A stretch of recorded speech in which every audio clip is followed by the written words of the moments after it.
نا میں اصل میں اس بندے کو جانتا ہوں, میرے ایک استاد ہیں لاہور میں, بیریا ٹاؤن میں ہی ہوتے ہیں. اچھا. I mean, this man has changed my life. اللہ تعالیٰ نے job Lanka, he died now last year, corona سے ہی.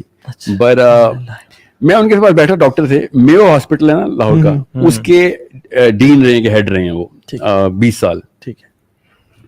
اینڈ ہی سیڈ کہ میں تمہیں رسک کا کانسیپٹ سمجھا دیتا ہوں, بہت آسانی سے سمجھ آ رہے گا. کتنے پیسے چاہیے, اب سارے یوتھ بیٹھا ہوا ہے. اچھا.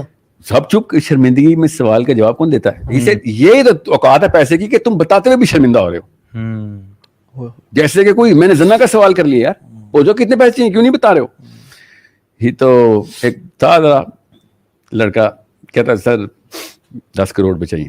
کہتا بس, کہتا نہیں سر بس زیادہ نہیں چاہیے, 10 کروڑ 1 روپیہ بھی نہیں چاہیے, 10 کروڑ چاہیے سر, میں بہت کلیئر ہوں. کہتا ریورس انجینئر کیا ہوا ہے, کیا کرو گے 10 کروڑ. کہتا جی سر. کہتا بتانا کیا لوگے. اس نے لٹرلی ماڈل بتائے گاڑیوں کے, جگہ بتائی کہاں پہ پلاٹ لینا ہے اس کا, ٹھیک ہے, لاہور میں, کہاں پہ, بیریا ٹاؤن میں پلاٹ بتایا. کہتا میں پلاٹ لینے سے 4 کنال سے کم گھر نہیں ہوتا. اچھا اچھا. I mean that boy اللہ کی طرف سے پلیس ہوا تھا, ایسے بول رہا تھا چربا زبانی سے, مگر you know how our youth is, کہ پوچھا ہے تو سیدھا سوال پوچھا تو سیدھا جواب لے, بالکل ٹھیک کیا. And he appreciated the boy کہ ہاں ٹھیک کیا, یہی تو پوچھ رہا تھا یار, کسی میں ہمت نہیں ہوتی بتانے کی. بتایا 10 کروڑ روپے ہو گئے, پلاٹ بھی ہو گئے, کتنے بچے ہیں پیچھے. کہتا تھا 3-4 کروڑ بچ گئے. کہتا ٹھیک ہے رکھ لو. اب میں تمہیں بتاتا ہوں رسک کا کانسیپٹ کیسے کلیئر کرنا ہے.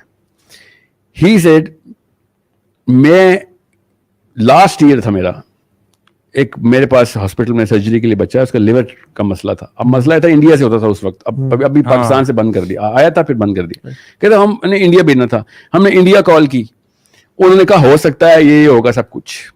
کہتا اس کا گھر تھا اس وقت لاہور کی ایلیٹ ماڈل ٹاؤن میں گھر تھا, ٹھیک ہے, وہ تھا کوئی 7-8 کروڑ روپے کا گھر, چھوٹا گھر نہیں تھا, کنال لگا تھا, زیادہ کا ہی ہوگا.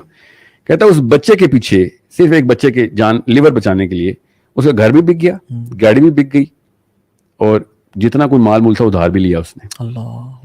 اب دھیان میں رکھنا اس بات کو, اگر تمہیں اللہ نے صحت دی ہوئی ہے نا تو یہ کروڑوں کا پلاٹ تمہارے اندر انسٹال ہوا ہوا ہے, ورنہ اسی کے لیے کروڑوں تمہارے ماں باپ قرضے لے لے کے کر رہے ہوں گے. تجھے ایک ایکسیڈنٹ کی مار ہے, تیری ایک لیور ٹرانسپلانٹ چھوڑ, کسی ٹانگ کے اوپر بھی چوٹ لگی نا, گاڑی کے نیچے آیا تو تیری گاڑیاں گئی وہاں سے. تو کوئی لمٹ نہیں ہے تیرے پاس. تجھے اللہ تعالیٰ نے اربوں روپے کا جسم دیا ہوا ہے, تجھے سمجھ نہیں آ رہی. ٹرانسلیٹ میں کر دیتا ہوں, ڈاکٹر کر سکتے ہیں. ہم نے ایسے ایسے بندوں کے گھر بکتے دیکھے ہیں, کیونکہ بچے کی جان کے پیچھے سب کچھ قربان ہے.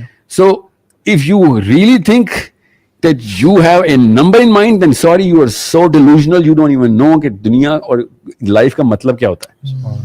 سو جب تک تیرے پاس سب کچھ ہے تب تک اللہ تعالیٰ کو شکر ادا کر. یہ کروڑوں روپے کا شکر ہے تجھے مل رہا ہے, کروڑوں 10 کروڑ کا شکر ادا کر. تیرے پاس لکھے ہوئے اپنی کمپٹنس کے اوپر تو نے جو بھی کام کیا لکھے ہوئے, تو اللہ تعالیٰ اس میں سے کروڑوں دیں گے. چاہے تو کمہار ہے, چاہے کسان ہے, چاہے تو موچی ہے, چاہے تو ڈاکٹر ہے, تو جو اپنا کام کر رہا ہے اگر وہ حلال ہے اس کے اوپر کمپٹنٹ ہو جا بس, اور کچھ بھی نہیں ہے.